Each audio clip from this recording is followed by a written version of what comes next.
el programa de hoy, Papa Francisco reflexiona sobre el valor de la vejez y alienta a no dejarnos llevar por la prisa. Obispos piden usar el arma más poderosa para frenar la guerra en Ucrania. Diversos países oraron por la paz y el fin del conflicto en Ucrania tras la invasión de Rusia.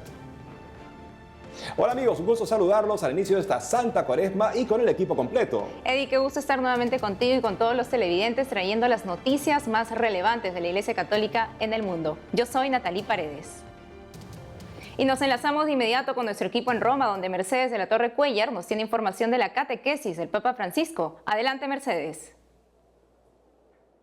Hola a todos, espero que estén muy bien. Me da mucho gusto saludarlos desde Roma en este miércoles de ceniza con el que comenzamos la Cuaresma. En primer lugar, cabe destacar que, como recordarán, el Papa Francisco convocó a vivir hoy una jornada de ayuno y de oración por la paz en el mundo ante la guerra en Ucrania.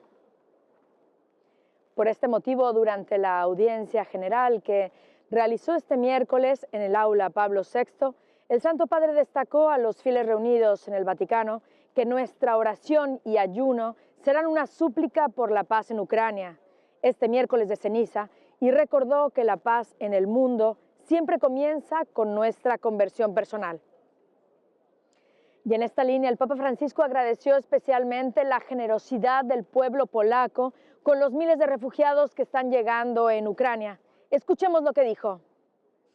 Voi per primi avete sostenuto l'Ucraina. Ustedes fueron los primeros en apoyar a Ucrania, abriendo sus fronteras, sus corazones y las puertas de sus hogares a los ucranianos que huían de la guerra.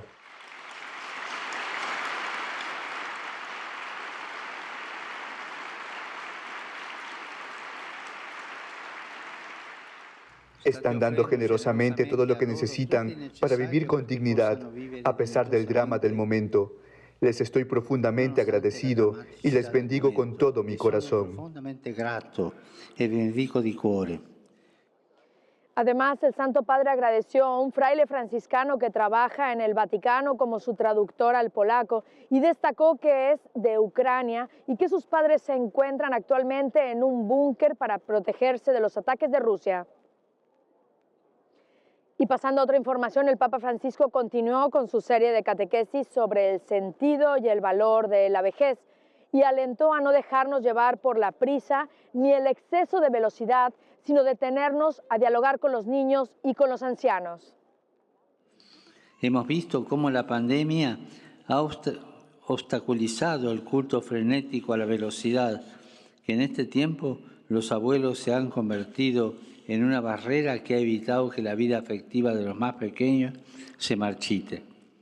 Esta alianza visible entre generaciones nos restituye la esperanza de no vivir en vano y también el amor por nuestra vida vulnerable que, asumida por el Hijo de Dios al hacerse hombre, nos asegura que nuestro destino es el de caminar hacia el encuentro con Dios. Finalmente, el Papa invitó a los fieles de lengua española a pedirle al Espíritu Santo vivir con alegría cada etapa de la vida y promover la alianza entre generaciones. Saludo cordialmente a los peregrinos de lengua española. Que el Espíritu Santo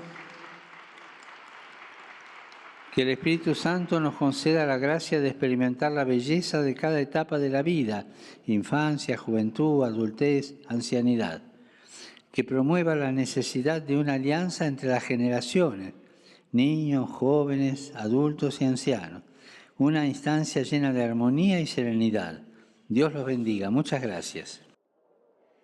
Y con esta exhortación del Papa para rezar y ayunar por la paz en el mundo, me despido por hoy, mientras que les deseo un buen tiempo de Cuaresma. Informo para ustedes en EWTN, Mercedes de la Torre Cuéllar. Hasta la próxima. Gracias, Mercedes. Ahora vamos con noticias del conflicto en Ucrania.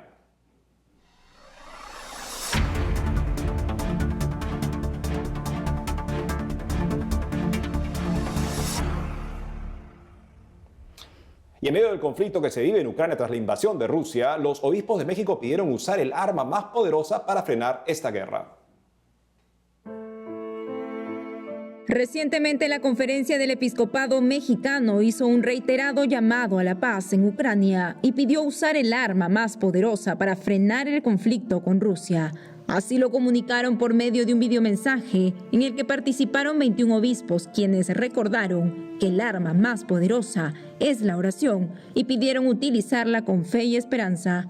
En este contexto, los obispos mexicanos rogaron a Dios que conceda a Ucrania la paz y la unidad y que derrame su espíritu de amor en toda esta humanidad.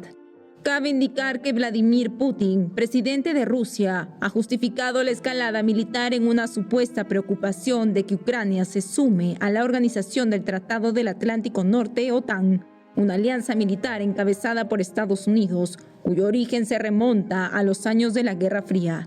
El 21 de febrero, el presidente ruso reconoció oficialmente a dos regiones de Ucrania, Donetsk y Lugansk, como estados independientes y desplegó tropas rusas para asegurar su separación del país. 3 días después, Rusia comenzó a invadir Ucrania. Las tropas rusas tomaron posesión de la zona de la antigua planta nuclear de Chernobyl el 24 de febrero pasado y ya combaten en las inmediaciones de la capital de Ucrania, Kiev. Tras la ofensiva rusa, Estados Unidos, Reino Unido, Alemania, Australia y Japón anunciaron sanciones económicas y comerciales contra Rusia. Cientos de miles de ucranianos han huido de su país, buscando refugio en los vecinos Polonia, Moldavia y Rumania. Al respecto, en su videomensaje, los obispos mexicanos recordaron que Jesús es nuestra paz, alentando a ofrecer su oración, ayunos y penitencias para que Cristo nuestro Señor, luz de las naciones, ilumine a la humanidad. Unidos al Papa Francisco pedimos por la paz en el mundo, porque estamos convencidos que todo es más fácil juntos, concluyeron. A continuación, veamos cómo en diversos países del mundo se vienen elevando oraciones por la paz en Ucrania. Desde el inicio del conflicto en Ucrania tras la invasión de Rusia, el mundo entero se ha puesto de rodillas en oración para suplicar por el fin de esta lamentable situación.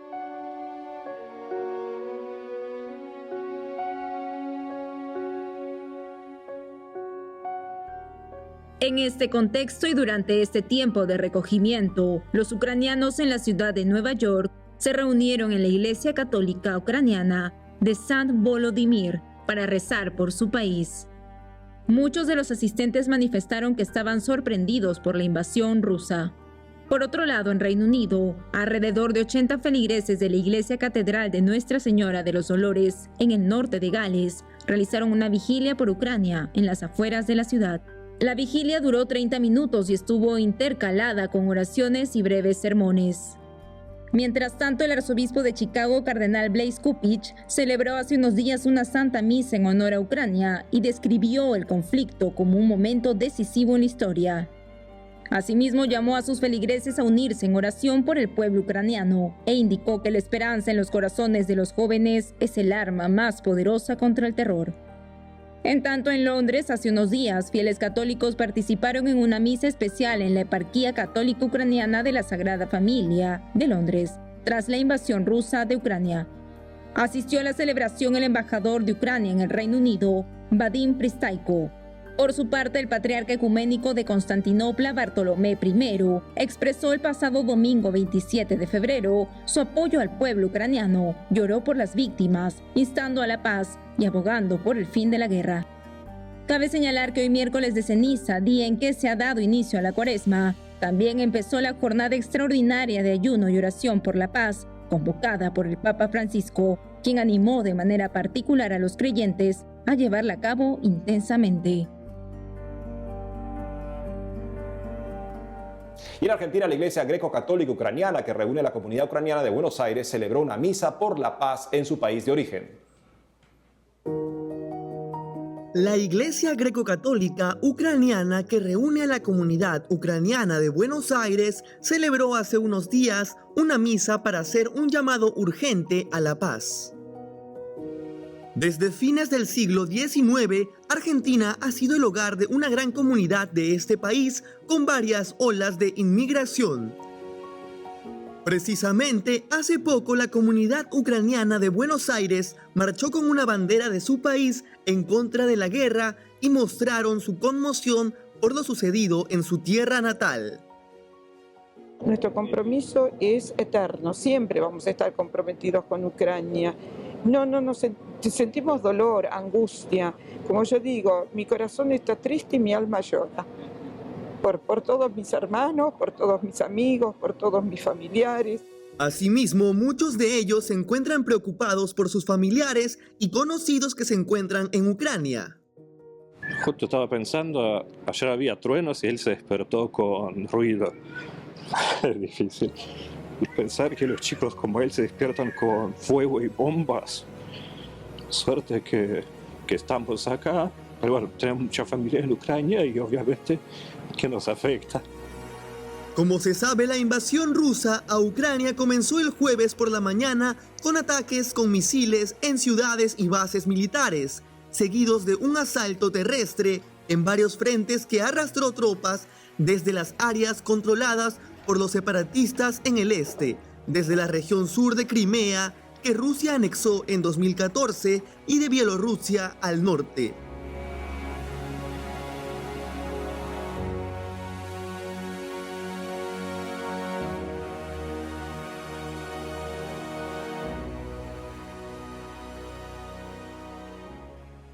Todos somos convocados al buen combate, pero con las armas de Dios, la oración y la penitencia. El Santo Padre ha querido darle ese sentido al inicio de esta Santa Cuaresma y es el que queremos darle todos los católicos, justamente a orar por la paz en el mundo, particularmente por Ucrania, sabiendo que contamos con potentes aliados, dado que la población rusa y de Ucrania tiene profundas raíces cristianas. Así es, el Papa Francisco ha dicho hoy que la paz en el mundo comienza con nuestra conversión personal, que es siguiendo a Cristo. Por eso hoy también nos unimos desde aquí a esta jornada de oración y ayuno intensa por la paz, pero también por nuestros hermanos ucranianos.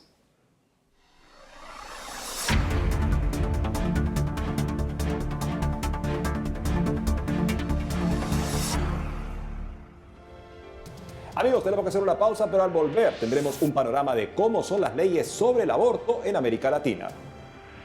Además, religiosa que estuvo secuestrada por yidaístas dará testimonio en Noche de los Testigos. Ya retornamos con más noticias con enfoque católico.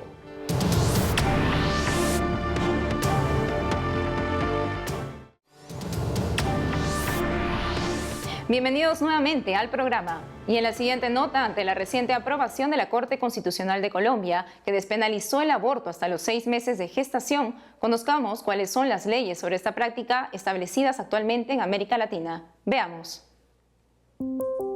Después de que la Corte Constitucional de Colombia fallara hace poco por 5-4 a favor de la despenalización del aborto hasta las 24 semanas de gestación, los defensores de esta práctica saludaron el fallo como parte de una tendencia más amplia de legalización del aborto entre los países del continente más predominantemente católico de la tierra. En esta línea, Colombia es el tercer país latinoamericano que despenaliza parcialmente el aborto en los últimos 3 años, tras Argentina en 2020 y México en 2021, con una importante oposición de los católicos. Bajo este contexto surge la pregunta, ¿cómo son las leyes sobre el aborto en América Latina? Empezando por Argentina, el Senado de este país legalizó el aborto en diciembre de 2020. Las nuevas leyes permiten el aborto por cualquier motivo hasta la semana 14 y después solo por razones de violación o para preservar la vida o salud de la madre.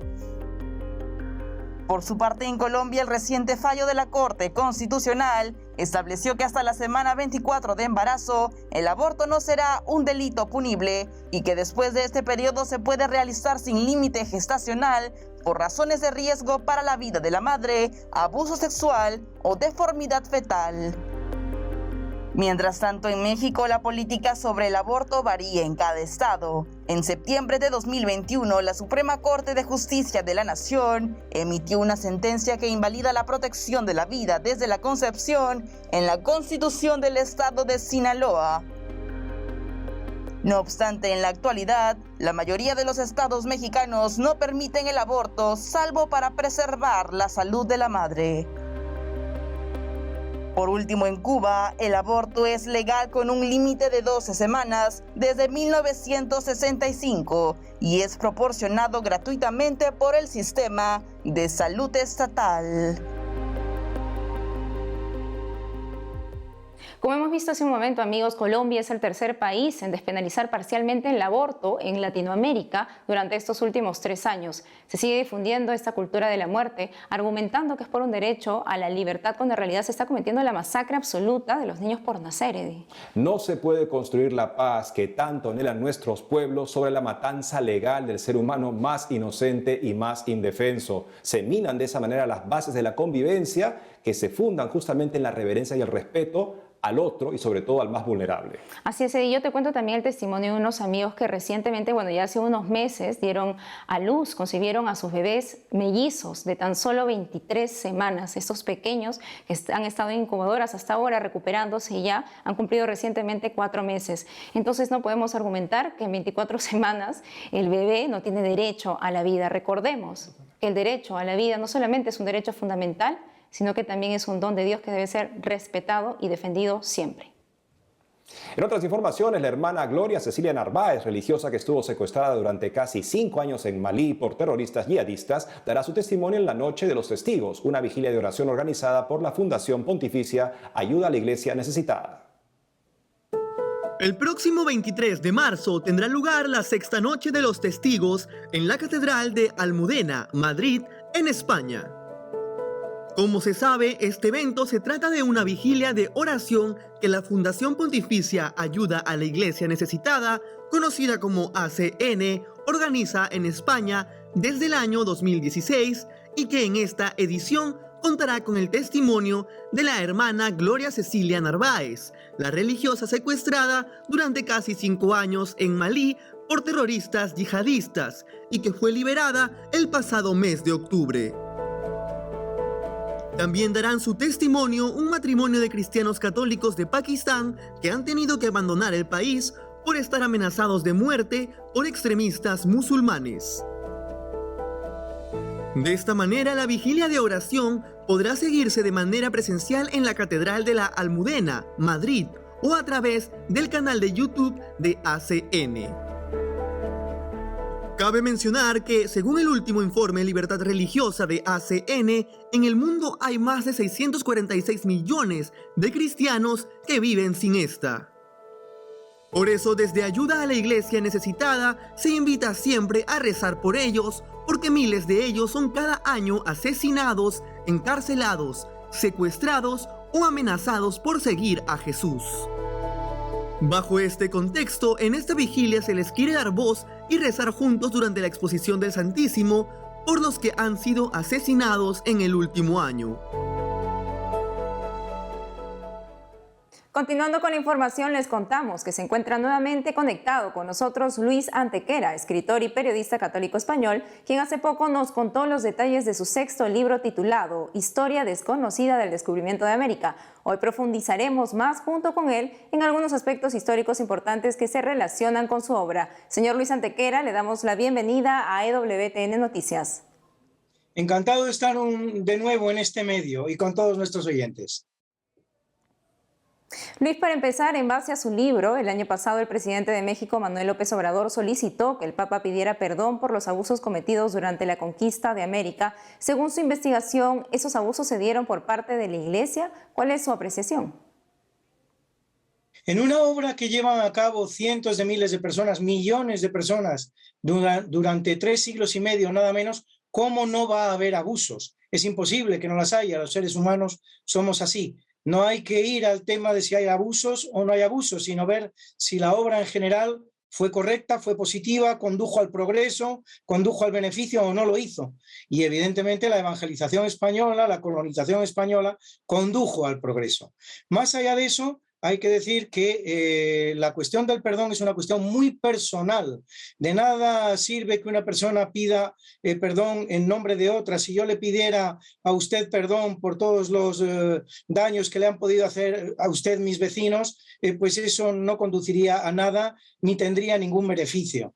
El perdón es algo muy personal que tiene que dar que tiene que pedir el agresor al agredido. No valen los perdones colectivos, eso no conduce a ningún sitio. Pero es que incluso si aceptáramos en la cuestión de un perdón colectivo que una colectividad le pide a otra, en este caso estaríamos en una cuestión muy doméstica, porque resulta que la población mexicana es en un 70% mestiza, nada menos. Por lo tanto, es cada mexicano el que tiene que pedirse perdón a sí mismo, porque en cuanto suba 3 o 4 escalones en su árbol genealógico, se va a encontrar un español y se va a encontrar un indígena.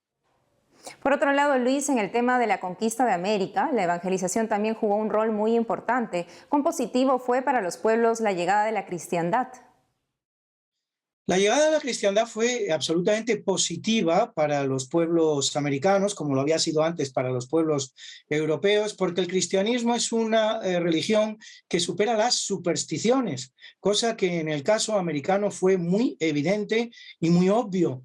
Se calcula el número de personas que eran devoradas por sus propios congéneres, por ejemplo, en México, en 20.000 al año, durante un imperio que duró 100 años. Por lo tanto, estamos hablando de un genocidio de 2 millones de personas durante un siglo. La religión católica terminó con esto y con muchas otras supersticiones.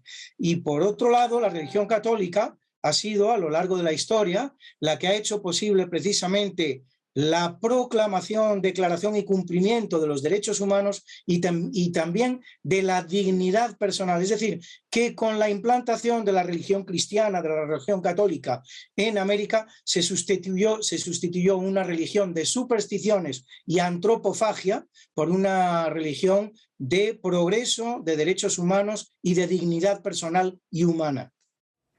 Luis, en este momento se está esperando que el Papa Francisco vea la oportunidad de beatificar a Isabel la Católica. Coméntanos, ¿fue realmente Isabel la Católica una reina así de ejemplar, católica de fe, o fue, como dicen algunos, una mujer fanática que más bien impuso la religión por beneficios económicos? ¿Cómo ve usted la posibilidad de que sea nombrada beata? La posibilidad de que la reina Isabel sea nombrada beata no me puede producir más alegría, y estoy realmente esperando que eso pueda ser así, porque es un proceso de beatificación que se abrió hace ya mucho tiempo y que por desgracia no hemos visto cumplimentado hasta el momento.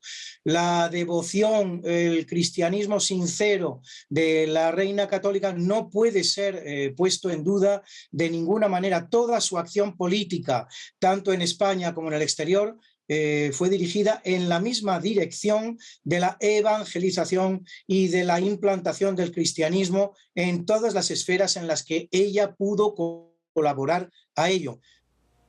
Señor Luis Antequera, escritor y periodista católico español, gracias por habernos acompañado una vez más en el programa. Muchísimas gracias a usted, a la cadena de televisión y a todos nuestros oyentes, por supuesto. Gracias, señor Antequera. Y en otras noticias, el movimiento Lazos de Amor Mariano viene promoviendo la aplicación Conságrate App, con la cual las personas de todo el mundo podrán consagrarse a Jesús por medio de María según el método de San Luis de Montfort. Veamos. El movimiento Lazos de Amor Mariano viene promoviendo la aplicación web para Android y iOS Conságrate App, con la que buscan llevar a todos los rincones del mundo la consagración total a Jesús por María, según el método de San Luis María Grignon de Montfort. Esta consagración, que se encuentra en el libro de Grignon de Montfort, titulado El Tratado de la Verdadera Devoción a la Santísima Virgen, significa renovar los compromisos bautismales, así como lo hicieron grandes santos como San Juan Pablo II o San Maximiliano Kolbe. Con Conságrate App, a través de 33 lecciones acompañadas de texto, videos, cuestionarios, prácticas y retos, se podrá profundizar en la fe católica. Los contenidos que se trabajan se dividen en 4 bloques y son en referencia al conocimiento del mundo, de uno mismo, de la Virgen y de Jesucristo. Al final, los participantes realizan su consagración generalmente en una fiesta mariana especial y con una Eucaristía solemne. En un video introductorio, el subdirector general de Lazos de Amor Mariano, Wilson Tamayo, explicó en qué consiste. No es otra cosa que la renovación consciente de los compromisos bautismales de mano de Nuestra Señora, la Santísima Virgen María. Por consiguiente, lo que vas a vivir en este proceso será un renovar ese espíritu bautismal, un renovar ese ardor que en tu corazón se sembró por la gracia del bautismo, que además te hará misionero y te llevará a ayudar a otras personas. Asimismo, Wilson Tamayo afirmó que la consagración es una gracia que hay que pedir todos los días, en oración insistente, para lograr concluir este proceso. A través del app, también se podrá escoger el tiempo en que se realiza y habrá un ayudante que desde el primer momento te ayudará en el proceso de consagración. Es para ti. Si estás aquí es porque Dios te ha llamado a esto, porque la Santísima Virgen María te ha llamado a ser un hijo especial, a ser un consagrado total a Jesús por María. Finalmente, te quiero decir que vas a ver pronto los frutos de esta preparación, que vas a empezar a experimentar la ternura de nuestra Madre.